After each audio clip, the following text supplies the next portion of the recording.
And a very good morning to you. Thanks for joining us here on this Friday morning. I'm John Mayer. And I'm Lily Taylor. We made it to Friday. We did. Now we just got to get into the weekend, fully put the work week behind us. Yeah. We're almost there. You can't see it, but Bree's over there fist bumping behind you. She's ready for Friday. Oh, no, I caught some celebrations in the periphery. Yeah, that's just it. We are basically there. And thankfully, when it comes to the weather, yes, fist bumps all around. Things have quieted down.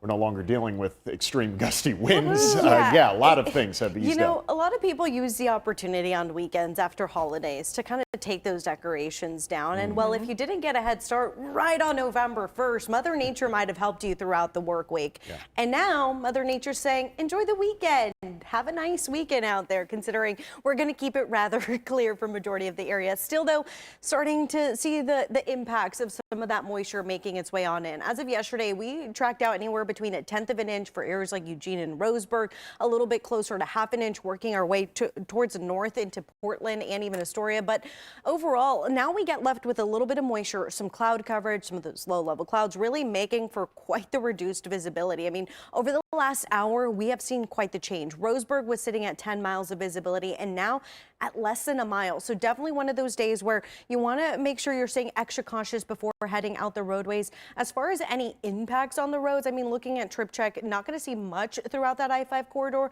as far as any big concerns, but we are seeing a little bit of reports of a crash over on US 101, just a little ways north of Coos Bay. So you definitely want to give yourself extra time, as that fog could make for some concerned areas. But needless to say, we still hang on tight to some rather drier conditions heading into the evening and even into the weekend. We'll have a look at how this could transition into next week coming up in just a bit.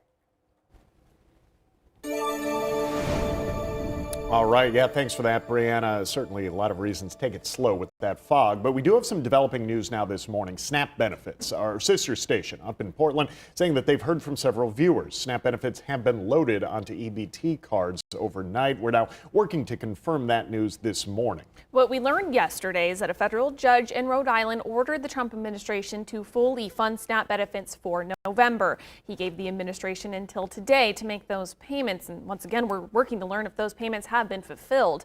It comes after cities and nonprofits challenged the administration's plan to only cover 65% of the maximum benefit. The Department of Agriculture initially said it planned to pause payments, citing the government shutdown.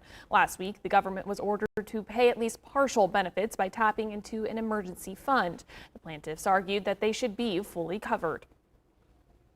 And we are taking a live look right now over in Eugene at the airport this morning as the announcement, federal orders of cutting back flights nationwide going into effect today. And we've seen some issues here in Eugene, a couple of flights, both inbound and outbound, in regards to servicing Seattle, set for around 10 and 11 o'clock this morning, already being canceled. Now, the Federal Aviation Administration has selected 40 airports across more than 24 states to cut back on flights amid the record-long government shutdown. That does include both Portland and Seattle. In the end, 11 different airports being serviced by Eugene are included in those cutbacks. At this point, 810 flights being canceled, more than 430 delayed. Many airlines saying that they would try to reduce the impact on customers, scrambling to adjust flight schedules. Agency saying the cuts would alleviate pressure on air traffic controllers. At this point, we have seen roughly 2 to 3% of flights being impacted with cancellations in both Portland and Seattle as of this morning. Now, Victor Park with our Portland sister station was up at Portland International Airport just last night, speaking with travelers, telling us what you can do if your flight is indeed impacted. Yeah, several airlines already canceled at least a dozen flights in and out of PDX Friday. All this causing a lot of uncertainty ahead of the holiday season. With thousands of flights set to be impacted by the 10% reduction across 40 major U.S. airports, including PDX, the possibility of cancellations and delays were at the top of minds of many waiting to board their flight at PDX. Oh, yeah. I'm so glad we're flying today. I don't know what we would do if we were flying tomorrow. We've been very concerned. We've had this trip to Maui planned for months. This is what you can do to know if your flight is canceled.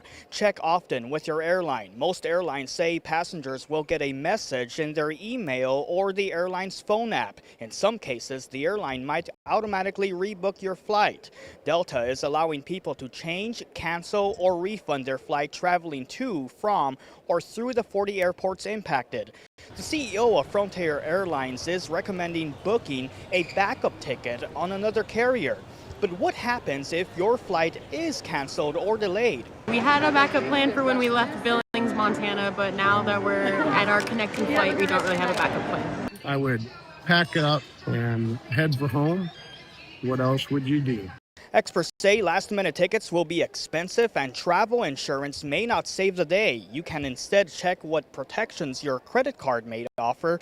Federal law says if a flight is canceled, travelers are owed a full refund for the ticket. And if you're offered credit, you have the right to refuse and can ask for a refund. For now, many are just trying to stay positive. We're blessed. We're heading to Maui, baby. Meanwhile, Transportation Secretary Sean Duffy says these reductions will gradually increase, starting with 4% on Friday, rising up to 6% by Tuesday, and then it will continue to go up until it reaches 10% on Friday. Reporting here at PDX, I'm Victor Park, K2 News. Senate GOP leaders are working to end the government shutdown with a new bipartisan spending package. The bipartisan package would fund portions of the government, including food benefits, veteran programs, among other things, as well as extend funding possibly through January. This new set of bills would replace the formerly passed House bill, which Democrats have largely rejected, though some Democrats are thinking of holding out for extended health care subsidies. A test vote is expected to happen today.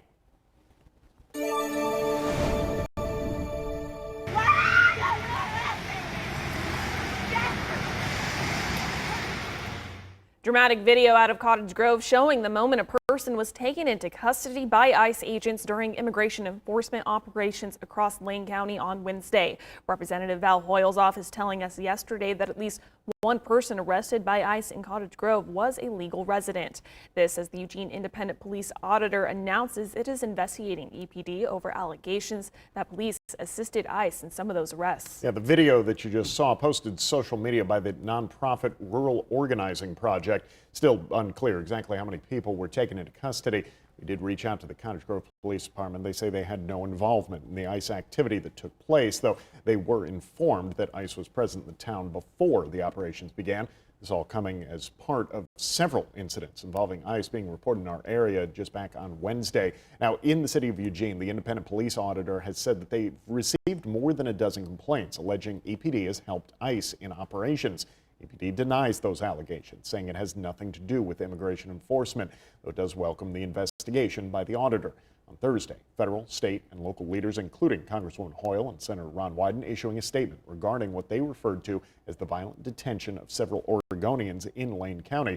They said that they are working to track the identity of those detained while making sure their constitutional rights are protected. Now, we did reach out to the Department of Homeland Security about these incidents, but we have yet to receive a response. In fact, our news team has reached out to ICE 5 times within the past month regarding multiple other stories and have not received a response there either.